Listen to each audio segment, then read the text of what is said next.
amigos, 7:03, continuamos en A Tiempo y la semana pasada también Latinoamérica vivió pues una semana muy informativa, sobre todo estuvo la CELAC como protagonista, aquí en A Tiempo lo llevamos, pero queremos como cerrar ese capítulo para ver cuáles fueron los retos en realidad que dejó esta reunión. Con este objetivo hemos pautado a Ricardo Corzo Moreno, él es analista internacional con diplomado en ética y políticas públicas y liderazgo, consultor en tema también relacionado con los Estados Unidos. Lo tenemos vía Zoom desde Caracas y le damos el feliz día, la bienvenida. ¿Cómo está, Ricardo? Buenos días, Ginette. Un placer estar aquí en tu programa y un saludo a toda la audiencia en Venezuela, América Latina y Estados Unidos. Al final, ¿qué retos dejó este encuentro de la CELAC tan publicitado, tan comentado, tan analizado sus temas en América Latina? Primero quisiera poner un poquito en contexto para la audiencia el tema de la CELAC, ¿no? Ujú. La CELAC fue producto de la unión de unos grupos que se conocían en América Latina como el Grupo de Integración y Desarrollo y el Grupo de Río.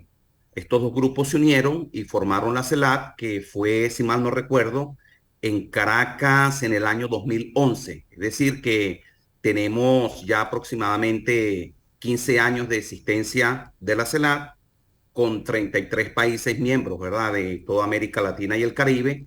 Y es una cosa interesante porque la CELAC surge y se decide no invitar ni incluir como miembros a Canadá y Estados Unidos.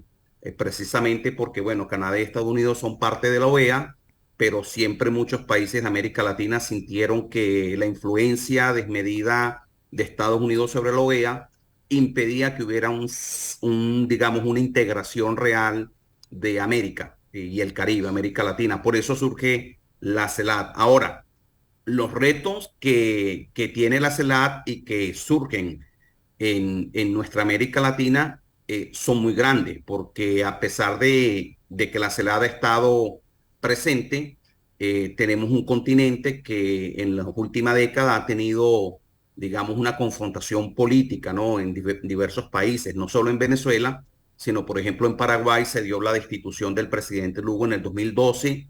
En Brasil estuvo la destitución de Dilma Rousseff en el 2016. Hubo un golpe de Estado en Bolivia contra Evo Morales en el 2019. Y por supuesto la crisis política que tenemos ahora en Perú con la destitución del presidente Castillo, donde, bueno, sabemos que hay más, lamentablemente, más de 50 muertos producto de la violencia y la represión que el gobierno de Dina Boluarte está ejerciendo. Y sin mencionar, o debo mencionar, el reciente ataque al Congreso que hubo en Brasil, que digamos un guión copiado de grupos de extremos conservadores y de derecha, como lo que ocurrió en Estados Unidos en el 2021. Entonces, en este contexto de un continente convulsionado políticamente, eh, llegamos a esta semana pasada, como bien menciona Ginette, una cumbre de la CELAC en Argentina, que por cierto es primera vez que se da en Argentina, donde hubo la participación de muchos presidentes de nuestro continente, entre ellos Alberto Fernández, por supuesto, Gustavo Petro de Colombia, Gabriel Boric de Chile, Mario Abdo Benítez de Paraguay, Miguel Díaz-Canel de Cuba, y el regreso de Lula y de Brasil, después de que el presidente Bolsonaro había decidido en el 2020 desconectar a Brasil de la integración del CELAC. Pero también hubo grandes ausencias, ¿no? No estuvo el presidente Andrés Manuel López Obrador de México, aunque envió su canciller.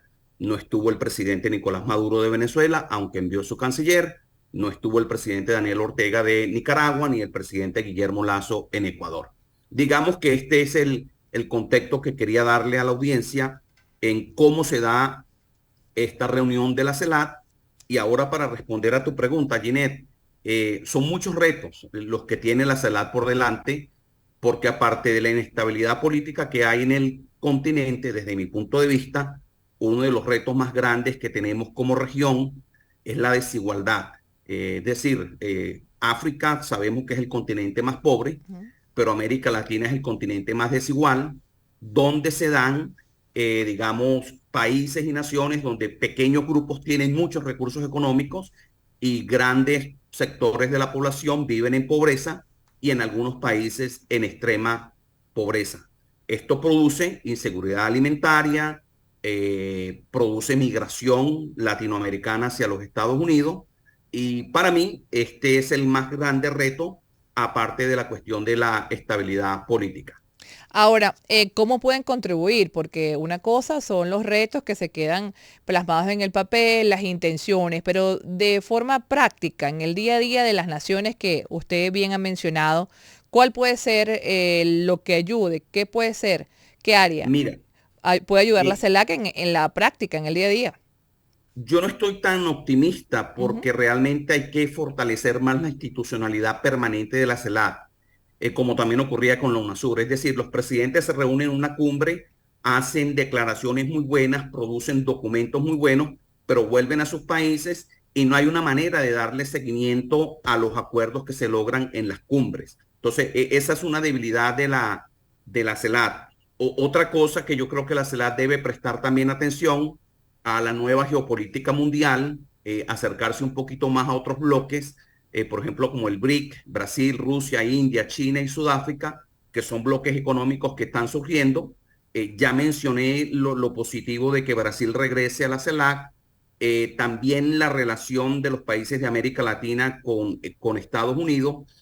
Para mí son retos y es muy difícil de implementarlo porque el continente, y digamos, cuando hablo de continente, hablo de la región latinoamericana y del Caribe, no se pone de acuerdo plenamente con un sistema de integración que tenga una estructura institucionalizada, donde después que los presidentes se reúnen, pues los cancilleres y los ministros por áreas de trabajo y mesas de trabajo se pongan de acuerdo sobre los retos económicos que tiene nuestra región.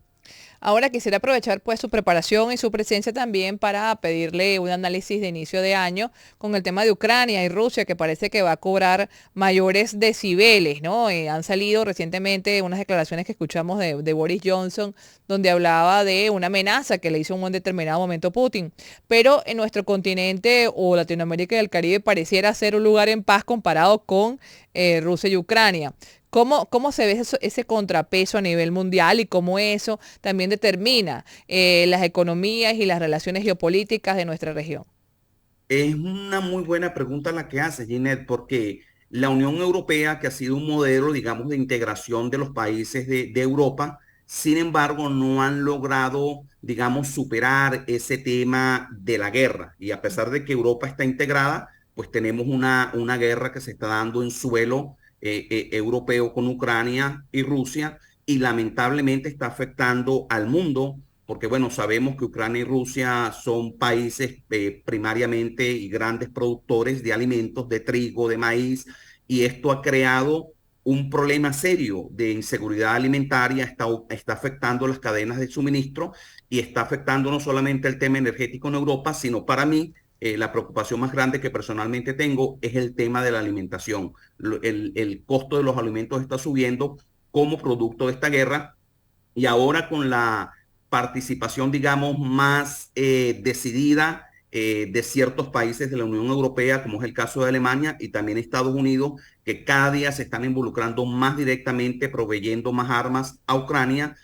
Creo que lamentablemente no veo una solución de paz negociada muy cerca o a la vuelta de la esquina. Así es, porque después del tema post-COVID, no habíamos terminado el post-COVID y entró la guerra. Y esta incidencia en el tema de los alimentos de verdad que es muy, muy, muy preocupante. Ya el Programa Mundial de las Naciones Unidas lo ha conversado, lo ha plasmado en algunos documentos. Y en cuanto al tema de la producción, distribución, comercialización de alimentos hacia nuestra región, América Latina, ¿usted cómo lo evalúa? Bueno, tenemos un continente que no necesariamente en términos de la seguridad alimentaria podemos hablar de que hay una hambruna o hay una inanición, como se da en muchos países del África, pero sí tenemos grandes sectores de la población en nuestro continente, en nuestra región, que sufren de inseguridad alimentaria. Es decir, personas que tienen que decidir entre si comen una o dos veces al día o personas que les cuesta conseguir la disponibilidad del alimento no porque no lo tengamos en la región, sino por los altos costos, precisamente producto de la cadena de suministro, la alteración que hay como consecuencia de la guerra. Así es. Bueno, finalmente, ¿cuándo se vuelve a reunir la CELAC, profesor? Bueno, se ha anunciado que creo que viene a reunirse los próximos 4 años, pero repito, el gran problema que tiene la CELAC, y lo plantearon algunos presidentes dentro de las discusiones que se dieron, es cómo crear un organismo que le dé seguimiento dentro de la misma CELAC a los acuerdos que ellos toman los presidentes y los primeros ministros, porque también hubo primeros ministros de algunas islas del Caribe, en sus reuniones. Yo creo que ese es el reto grande que tiene la CELAC, también lo tiene UNASUR y todos los mecanismos de integración que hemos creado en nuestra América Por Latina. cierto, en menos de un minuto que nos queda, se ha hablado también de relanzamiento de Petrocaribe, ya que han nombrado organismos de América Latina y el Caribe.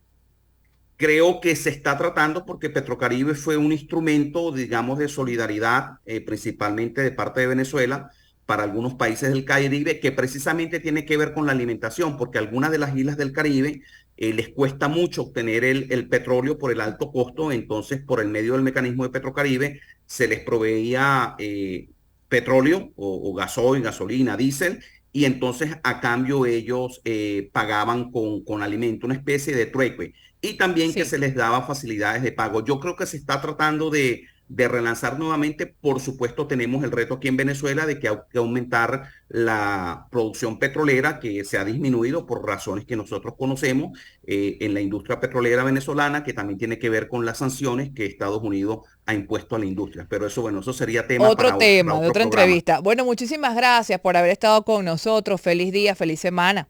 Ricardo Corso Moreno, vía Zoom desde Caracas, nos hablaba acerca de este tema, de los retos que ha dejado realmente la CELAC y su posibilidad de apoyar en la práctica, en el día a día, el quehacer latinoamericano y del Caribe. Vamos con esta información a una nueva pausa en A Tiempo.